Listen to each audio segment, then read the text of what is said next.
खबर शामिल करते हैं तांदरेवाला से, जहां दुनिया भर की तरह कश्मीरी भाइयों के साथ इज़हार यकजहती के सिलसिला में जमात इस्लामी के रहनुमा पीर मुदस्सिर शाह की क़यादत में रैली निकाली गई। रैली में मजहबी, सियासी, समाजी शख्सियात के अलावा वकला, डॉक्टर्स और ताजर बरादरी की कसीर तादाद ने शिरकत की। इस पर मजीद रिपोर्ट करेंगे अली हसन साबरी।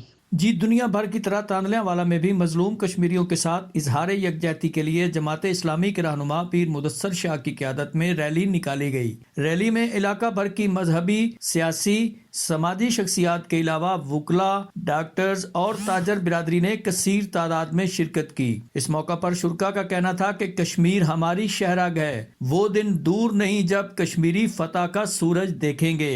रैली पुल नहर बंगला से शुरू होकर माही चौक पर इख्तिताम पजीर हुई। शुरका की जबानों पर एक ही नारा बुलंद था और वो था, कश्मीर बनेगा पाकिस्तान। जी।